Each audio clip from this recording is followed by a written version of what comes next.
A Russian passenger jet crashes into the Volga River. Rescuers are stunned to discover that the plane was carrying some of the country's most famous athletes. The Yaroslavl Lokomotiv hockey team is decimated. Nearly the entire team is dead. How can that happen to a team of such young, talented, healthy guys that had so much to offer? The president of Russia demands answers. The Russian government was putting pressure on the investigators trying to get results. Why didn't they lift off? Investigators need to know why the jet struggled to get off the ground. That can be the moment, the split second when you might have chosen life versus death. Look what happened here. The reason is almost too simple to believe.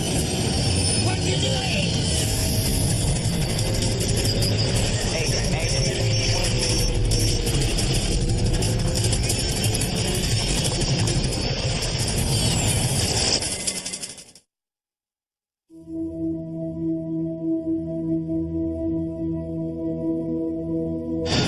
September the 7th, 2011. A Yak-42 jet descends towards a Russian airport, on its way to pick up some very important passengers. They were reliable Soviet-built airplanes that could land on shorter runways and extend that airline service to smaller airports. This charter flight is operated by Yak Service Airlines. Only the crew is on board. First Officer Igor Zhivyelov is the airline's vice president of flight operations. In his nearly 30 years of flying, he's racked up more than 13,000 hours in the air.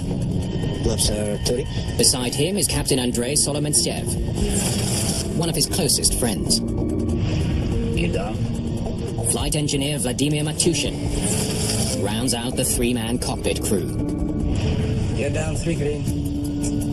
Mechanic Alexander Sizov flies with the plane to make sure it's in good working order at all times. It's important to get people from A to B with obviously safe operation and good service. In a charter world, maybe more so because this is the reputation of the company. Will they call us again? The plane is just moments from landing at Yaroslavl, a city 250 kilometers northeast of Moscow.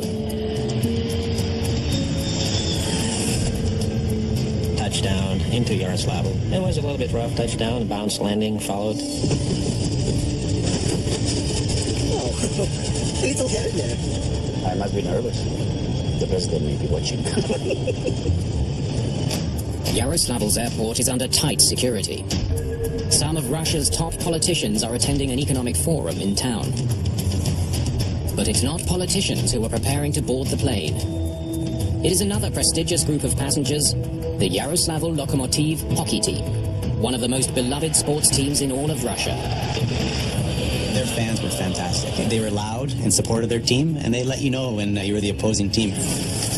Mike Fountain is a former National Hockey League goalie who has played against Lokomotiv in Russia. And it created quite the atmosphere. Whenever you went to that city, it's a hockey town. They loved it. Hockey is a religion in Russia. People love hockey. People love hockey players. They're celebrities. They're stars. Alexander Galimov is a right winger who has played for Lokomotiv his entire career. Born in Yaroslavl, he's a local hero. Hey, coach. This guy's like me on the forecheck. Canadian Brad McCrimmon was an all-star NHL defenseman and assistant coach. Now at age 52, he's looking forward to his first regular season game as a head coach in Russia. For a coach like Brad McCrimmon, with his record, being an assistant coach with the Red Wings and his playing career, for him to go over to a team like Yaroslavl with the passion those fans have, I guarantee you he was so excited to have that opportunity to go and win that first game.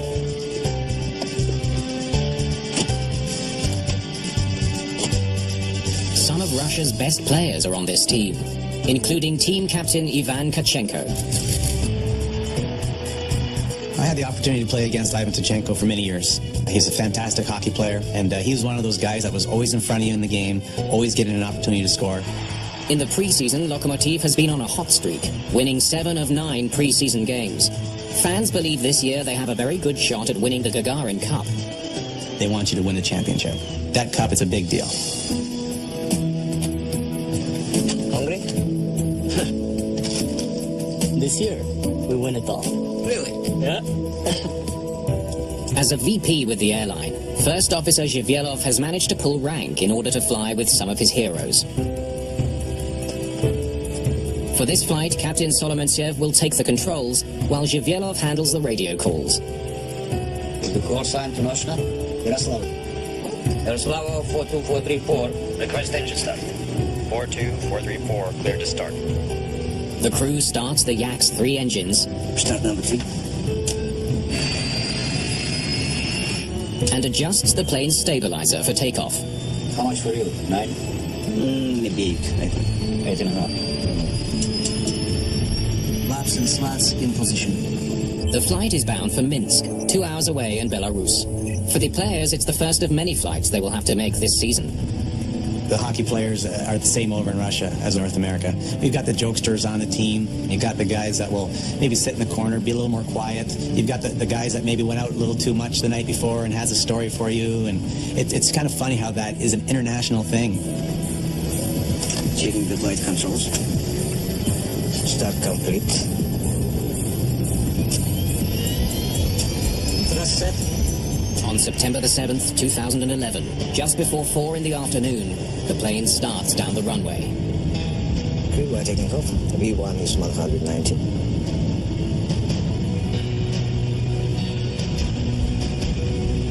The flight engineer watches the gauges. It's his job to advise the captain when the plane reaches takeoff speed. The engine power should determine just how fast you get, and if it's done properly and the flaps and slats are set right, you will have the right lift generated by the speed to get you off the ground safely, as almost always happens. Rotate. The flight engineer called rotate, and the captain displays the yoke to rotate the elevators up to about 10 degrees. This would have been sufficient for creating that takeoff attitude and the airplane lifting off. But the plane stays on the ground. Nothing happened. The airplane did not react in any way to the displacement of the yoke. 210. Full power. The captain calls for full power. And again, nothing happens to the aircraft. Some of the passengers sense trouble. Planes in Russia are not up to European and North American standards, and it's a little bit scary for North American and European players going over there. The runway is 3,000 meters long. The crew must lift off before the 2,600 meter mark, or they won't be able to stop safely. The probably set stabilizer too low. That's up.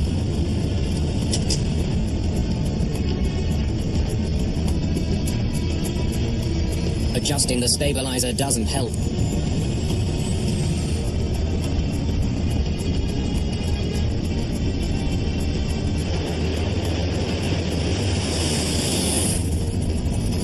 What's happening? You'll be fine. The plane has enough speed and should get airborne. 220. But instead of lifting off, the Yak-42 keeps going. Past the end of the runway. Going off the runway at the end of a takeoff roll is always dangerous. Full tank of gas, people are still confused. You don't know how far the clear spacing goes. This is a nightmare for every pilot because now the airplane is not flying, and yet you're moving across the ground at 142 miles an hour. What you doing? The crew struggles desperately to get the plane off the ground. Finally, they succeed.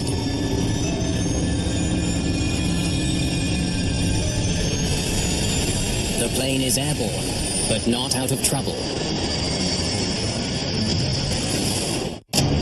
Yak Service Flight 9633 isn't able to climb.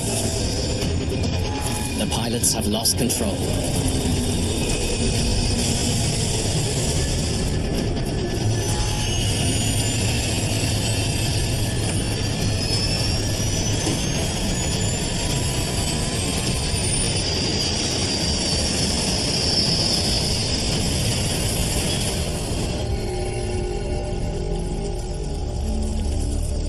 The Yak-42 crashes into the Volga River, less than a kilometer from the end of the runway. Local police patrolling the river are the first to reach the wreck. Star player Alexander Galimov has survived the crash. No, it's okay. Not the other.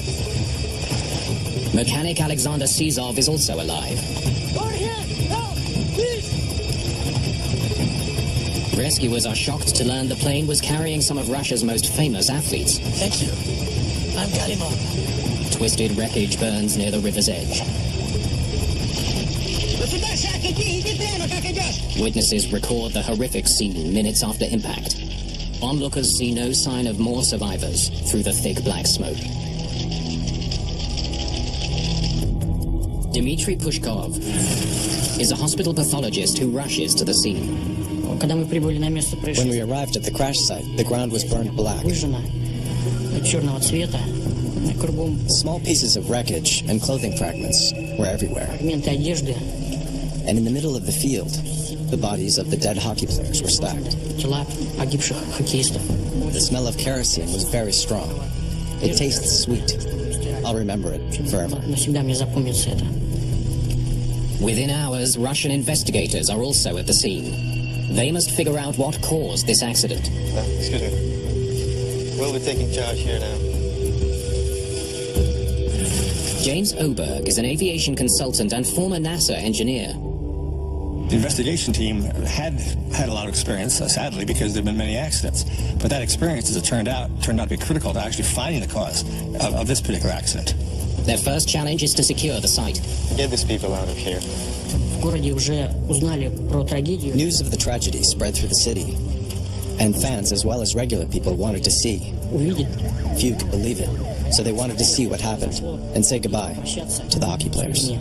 с хоккеистами. Of the 45 people who boarded the flight, 43 are dead, including the pilots. The Lokomotiv hockey team has been all but wiped out. И это было горе, наверное, для каждого. This was a tragedy for everyone in Yaroslavl. Lots of people knew these guys, Не только not just as hockey players, but personally.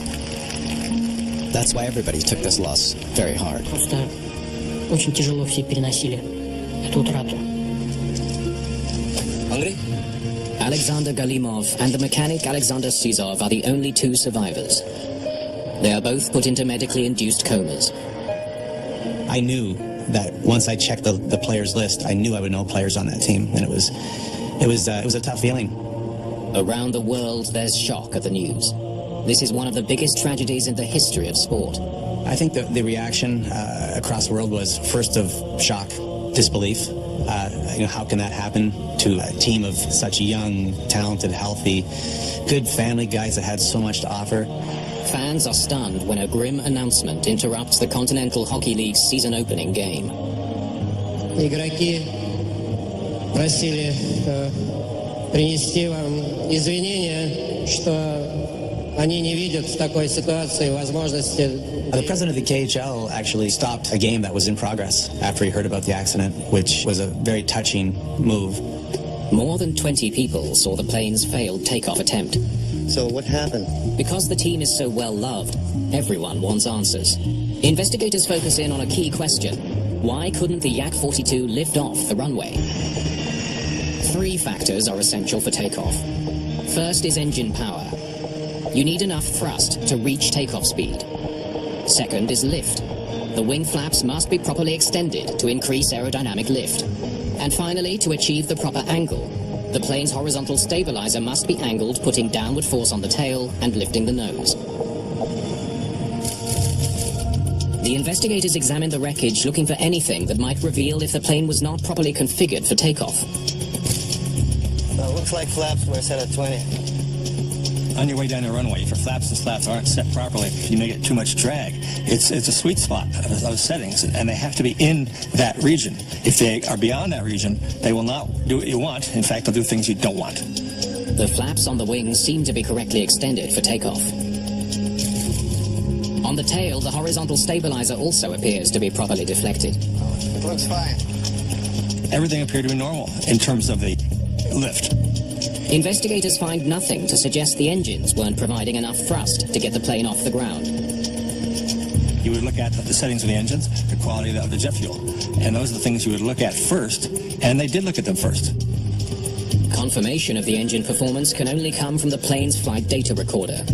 It's one of 2 black boxes that record every detail of the flight.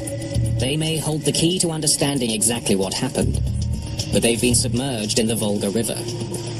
Before they can be analyzed, they must be slowly and carefully dried out. Okay. Take them to Moscow immediately. Why the pilots of Flight 9633 could not lift off the runway remains a mystery. There's a second, equally puzzling question. Why didn't they abort the takeoff at the first hint of trouble? The question then is, what decisions should the crew have made? When would they have known enough to choose to abort the takeoff? Meanwhile, a day after one of his nation's worst tragedies, Russian President Dmitry Medvedev visits the crash site. It was high profile because obviously very famous club, and any loss of life is tragic, in aviation especially. And as I mentioned before, hockey is a main sport in Russia, if you will. If you talk to Russian people, they would tell you we lost part of a family. 2011 has been a dismal year for Russian aviation.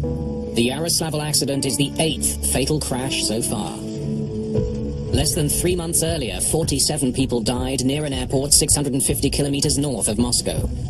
Rusair Flight 9605 slammed into a highway while coming in for a landing late at night. The Yaroslavl disaster has drawn critical attention from around the world. President Medvedev announces that radical changes are needed in Russian aviation. The pressure on a team to investigate this and find the correct answer to it is always high. But when the president of the country comes out and says you're going to have to do it right because the country needs an answer, I'm sure they felt the whole weight of their whole country and the families of all the victims looming over them. We need to work faster. Investigators desperately need to know what happened during the final moments of Flight 9633. They catch a break when they learn that an airport security camera off the end of the runway recorded the Yak-42 as it finally lifted off. The grainy image could provide a crucial lead. Whoa. Can you play that again? The video shows that the plane was properly configured for takeoff. But beyond that, it holds no new information, no clue to what went wrong. Okay, they started here. They lifted off here. The plane only needed 1,200 meters to get off the ground. They had about 2,800 plus meters of runway available. That's more than twice the distance they should need. Something kept the plane on the ground when it should have lifted off. The persistent question for investigators is what? They think the plane might simply have been too heavy.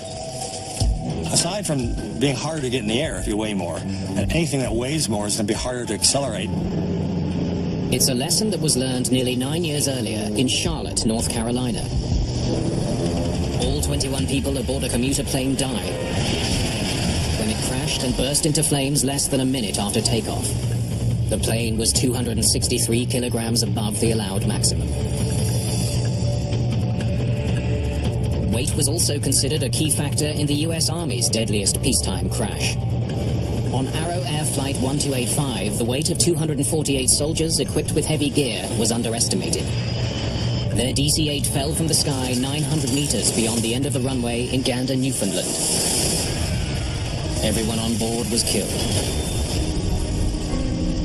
If the weight is underestimated or not calculated at all, you just don't have that clear picture of what exactly to expect from the airplane.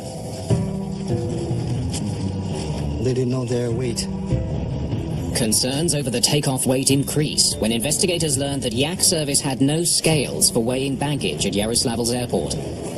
There was no way to weigh the gear, the luggage, and the cargo that would be loaded in the airplane, so it was estimated. But when investigators estimate the weight of the team and their baggage, they conclude that the plane was not too heavy. The weight is under the limit. Even with all the hockey gear, the plane was still safely under its maximum weight. It does not appear that was a contributing issue in this case, but it shows that the crew was not properly preparing the information they would need during the takeoff roll. If the problem wasn't weight, it may have been speed. Investigators returned to the engines. Using the plane's estimated weight, they determined that the speed needed for takeoff was 215 kilometers an hour. Did they ever get to 215? If the engines weren't working properly, it could explain the disaster. Very fortunate that the flight data recorders were both recovered and functional, and that isn't a universal factor in modern Russian aviation. The speed question is resolved when investigators check the FDR data. they find that the engines had powered the plane well beyond takeoff speed. Engines are working. Investigators are baffled. They can find no reason for the failed takeoff. And why didn't they lift off? The airplane should fly. The airplane wants to fly. In fact, at 210 kilometers per hour, with the stabilizer set at 7 degrees, the Yak-42 will rotate on its own. On September the 10th, 2011, Russian Prime Minister Vladimir Putin attends a memorial for the Lokomotiv players, along with 40,000 grieving fans. 2 days later, Alexander Galimov, the last remaining member of one of Russia's best hockey teams, dies from his injuries. The Yaroslavl tragedy has now claimed 44 lives. With an entire nation mourning the loss of so many young athletes, the air crash investigation team is under intense pressure to deliver answers. The Russian government was putting pressure on the investigators, trying to get results, to get to the truth, what exactly was happening. Investigators scour the flight data recording, desperate for clues. Finally, they spot something unusual. Look at the acceleration. Despite full power from the engines, the Yak-42 did not accelerate as quickly as it should. During the takeoff roll, when the aircraft should be continuously accelerating, it was actually slowing down toward the end of the roll. And slowing down is a bizarre and unusual and potentially fatal development. It could be the lead investigators have been hoping for. If they can explain the bizarre drop in acceleration, they may finally know what killed the celebrated team and the crew. Investigators can't figure out what could have caused Flight 9633 to lose speed at a critical moment. Could the brakes be on? Taking off. It's a bizarre possibility, but having the brakes on might explain the plane's unusual behavior. Something was braking the aircraft at a time when everything else was trying to speed it up. To confirm their theory, investigators conduct a test at the Gromov Flight Research Institute near Moscow. The length of the runway at Gromov is probably around 5,000 meters or so. It's very long. It is suited for test flying. A test pilot will recreate the flight exactly using data from the FDR. First, they tried a flight with no brakes applied. We have rotation speed. The test plane lifts off easily just 1,200 meters down the runway. Then they try the flight again. This time puts the brake on. They gradually applied the wheel brakes to slow the aircraft down as you're attempting to take off. With the brakes on, the plane still has enough power to take off. But the distance needed to reach takeoff speed more than doubles. What the flight test indicated was that the 4 sets of brakes in the landing gear were activated and were actively slowing down the aircraft as it's rolling down the runway. The test flight evidence is compelling. It now seems almost certain that the Yak-42 powered down the runway with its brakes on. Rotate. The puzzling question is why? Bizarre situation, and explaining it was a real challenge. Investigators listened to the cockpit voice recording from Flight 9633. Okay, go ahead. They hope the crew's conversation can help explain how and why the plane's brakes were activated during takeoff. Thanks. Check off the lift. Functioning. Check off the lift. Functioning. They hear the crew check the brakes before takeoff. The brake test was fine. It appears that the crew had no concerns about their brakes at the start of the flight. Investigators now wonder if the braking system malfunctioned and activated the brakes in error after the plane began to move. From the media coverage, we know that there were problems with braking system. It's definitely a possibility. Digging into the history of brake malfunction on the Yak-42, the investigative team makes a disturbing find. There have been at least 5 previous incidents involving faulty brakes.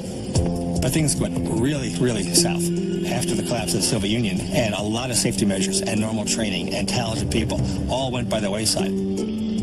To better understand what went wrong with the brakes, investigators send the wheel assemblies out for testing.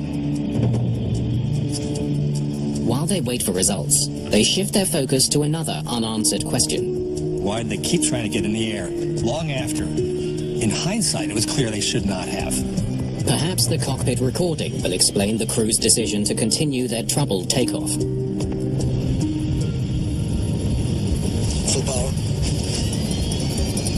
Investigators listen for the captain to announce their abort speed, also known as V1. Once the airplane approaches that V1 speed, the captain of the aircraft needs to make a decision to either continue takeoff or abort takeoff. But as they approach the critical speed, Freeway taking off. V1 is 190. the recording reveals a disturbing exchange. We need 200 for V1. No, the hour is 200. We hear the captain announcing 190 kilometers per hour as a V1 speed, and he's corrected by the flight engineer. No aircrew should be debating critical speeds during a takeoff run. They didn't know the abort speed. The abort speed should have been determined before the plane even started to move. Okay, let me hear the briefing. The departure briefing is a very important part of the flight. It is done and conducted by the captain. It has to be recorded on a cockpit voice recorder. The first procedure runway heading 300. Transitional altitude is 700 meters. A captain typically informs his crew of the proper abort speed in a briefing before takeoff. Prior to reaching a speed off, we will reject the takeoff. When he comes down to the V1 speed, it's impossible to distinguish what exactly he's saying. Investigators suspect the crew did not hear a V1 speed either. Prior to reaching a speed off. The three men never agreed on the speed at which they could no longer safely abort takeoff. If you don't have your pre-planned criteria set up, like the V-speed, like other factors in the aircraft, you don't have the one measurable gate that can tell you at this point that you're good or not good. We're okay.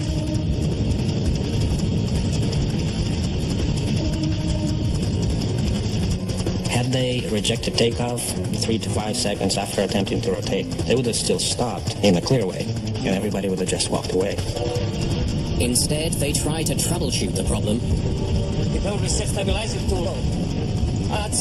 until they run out of runway. Calculations show that from the time the pilots first attempted to lift off, they had 5 seconds to decide whether to stop. They had time to stop. They allowed themselves to get to the point where they no longer wanted to abort and would rather have continued on, which they did. In the cockpit, there was a feel that the airplane is going to get airborne any second now. Any second. We'll go a little bit more speed, and we're going to lift off. Investigators conclude that continuing the takeoff was a fatal error by the crew. They can only speculate why they did. Perhaps the pilots felt pressure to get their prestigious passengers to their destination on time. The crew, of course, was trying to do their best and perform this mission. Take them for their opening game of the season. If you have a maintenance delay, it doesn't quite look good in your company. Will they call you again? I don't know, maybe not. Meanwhile, results from the brake system analysis are in. There's no evidence of mechanical failure. The brakes were fine. They calculated that having them actually fail independently, accidentally, altogether, the odds were literally 1,000,000,000 to 1, which will never happen. The finding moves the investigation closer to a disturbing conclusion. One of the pilots must have applied the brakes himself. I need to take a closer look at the crew. Investigators know that if they announce the crew was at fault, the public will question their motives. There is a very common cultural thread in Russia of blaming the people present for something that goes wrong. It helps to insulate those who put them there, or those whose decisions put them there, keeps them blameless. Few are willing to believe that one of the two experienced pilots could have accidentally had his foot on the brakes during takeoff. Many eyebrows got raised within the Russian airline industry. We know that the first officer was a very distinguished pilot, and he had almost 13,000 hours as a first officer and a captain. But a review of the crew's flight records offers up a clue. Both pilots routinely trained on and flew two different versions of the Yak plane. The Yak-40 is a much older regional jet. Introduced in 1968, it carries up to 32 passengers. The larger Yak-42 made its first flight in 1980. With a swept-wing design and more powerful turbofan engines, it can carry 3 times as many passengers and fly longer routes. Both pilots were more experienced on the Yak-40 jet, but they also flew the Yak-42, depending on which was available. At most airlines, pilots are not allowed to switch from one type of plane to another. It is improper and incorrect to train a pilot to fly 2 airplanes at the same time. It's beginning to look like the crew's habit of flying 2 different but similar planes may have led to confusion in the cockpit. Focusing in on the brake pedals, investigators spot a small but potentially significant difference. I want to see those pedals. The Yak 40 brake pedal cups the pilot's entire foot. But the Yak 42 is designed so the pilot's heel rests on the floor. They were flying back and forth, these two different kinds of aircraft, which happened to have different ways of putting their feet on the brake pedal. And that was when the aha started to appear. A pilot accustomed to flying the Yak 40 might have placed his whole foot on the pedal, a mistake that could have activated the brakes. If you rest your feet on the Yak 42 pedals, just like you would on the Yak 40, it is possible to create a pressure on the top part of the pedal and activate the wheel brakes. It is possible. While such an error could, in theory, account for the accident, investigators still have questions. They can't understand why a pilot wouldn't notice his mistake right away. You'd have to put about 10, 15, 20 pounds of pressure onto the pedals. And that is a significant weight. You would think a person would feel that. It's not until they examine the crew's medical records that a possible explanation emerges. First Officer Igor Zhivyelov had secretly been treated for a nerve condition. He should not have been certified to fly. The first officer had a neurological condition where the extremities sort of lose sensitivity. He was losing the sensations in his legs. It was a medical development. It was a slow development. It didn't make him fall down, but it made him less aware of feedback from feelings in his feet. So the argument was made that the first officer could have been pressing on the brake pedals without even realizing it. Look what happened here. It seems that the brakes affected the plane's flight in more than one way. The brakes didn't just slow the plane down, they also kept the nose from lifting up. It's going to pitch you down because you are being pushed by engines that are above the brakes. It's going to give the aircraft a nose-down pitch. Engaging brakes on a rotating wheel creates a downward force on the nose. It acted on the Yak 42 almost like glue, sticking the plane to the runway. Stabilizer too low. That's up. The crew's attempts to get the nose up only made matters worse once they were off the ground. At that point, the braking force of contact of the tires with the runway now stops. And all the other forces that you've been putting into the aircraft, pulling back on the yoke, elevator trim, flaps, just to get the nose up, they are now no longer counteracted by the nose-down force of the braking. The aircraft immediately goes into a nose-up, a high pitch rate, 20 degrees up in about 2 seconds, and you can't stay in the air. The sudden nose-up attitude causes the wings to quickly lose lift. Drag increases, the speed drops, the plane goes into a stall. And you're just a big hunk of metal and fuel and flesh just falling to the air. While digging further into the pilot's records, investigators make another astonishing discovery. Oh, whoa. So he didn't complete the training? In the training reports of the two pilots, it was discovered that in many cases they had been certified as having accomplished certain flight tasks and flight challenges, such as poor visibility, bad weather flying, when they hadn't. The captain went through training, then it was sort of put on hold, and then went through training again, and then switched employers. But the training was done inconsistently with breaks in between. Some of the training documentation for the first officer was not even available. How much were you? 9? Maybe 8, isn't it? 8.5? The crew, while highly experienced, lacked the correct training to fly the Yak 42. The Federal Air Transport Agency immediately suspends the operating license of Yak Service Airlines. The fleet was grounded, and Yak Service as a company was closed. It was the people who had set up that disaster by not properly training them, by not properly assigning them, and by a whole series of regulatory failures and procedural failures that set up this accident. There is one final revelation which helps investigators understand the precise steps involved in this accident. Data from the flight recorders shows the crew made another critical error just seconds before impact, one which ultimately doomed everyone on board. What are you doing? Too forward! Investigators are puzzled by something that was said in the cockpit just seconds before the crash. What are you doing? Full power! The flight data shows that there was a momentary drop in engine thrust, accompanied by a brief deflection in the elevators. When they synchronize the data with the cockpit recording, a tragic picture emerges.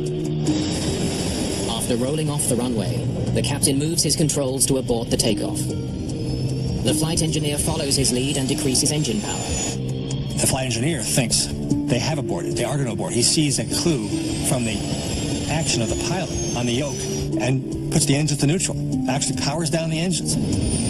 What are you doing? But the first officer disagrees, and the captain reverses his decision. He orders the engineer to put the engines back at full power and tries to take off. Running a safe cockpit requires there to be a distinct chain of command, and the captain is in charge. But the problem with YAC services was that the first officer was actually bureaucratically his boss, because he was the director of flight services. It was their last chance. Even a momentary hesitation as to who's in charge and whose word goes, that, in a case like this, can be the moment, the split second when you might have chosen life versus death. Only 2 months after the crash, investigators release an initial report outlining the causes. The pilot's inadvertent braking is listed as a main cause of the crash. But the real blame, as the accident investigation came to the conclusion properly, in my mind, was that the people who put the crew in that position were the ones to blame. The charter airline YAC service is also severely criticized. The crew was doing things that you could have predicted in advance they would have done. And they were not doing things you could have predicted they wouldn't have done, because of the nature of the crew training, their background, their experience, everything that you could expect a pilot to do under those conditions. The sole survivor of the crash, mechanic Alexander Sizov, requires ongoing treatment. He no longer flies.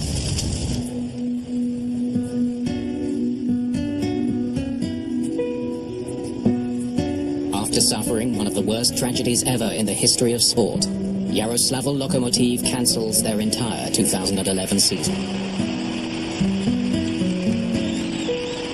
The beauty of the Russian hockey system, I would say, is that they do have a great feeder program with those younger kids coming up. They have a team called Yaroslavl 2 that is the next generation that would be ready to make the step. The next year, the team made a triumphant return. Once again, the city of Yaroslavl has hopes of winning the cup. The Lokomotiv fans would also come to understand the true character of their late team captain, Ivan Kochenko. For years, Ivan had been anonymously donating millions of rubles to seriously ill children. Only minutes before takeoff, Kochenko made his last donation to a 16-year-old girl in hospital, a girl he had never met. For some, there's hope that the Yaroslavl disaster will lead to safer air travel in Russia.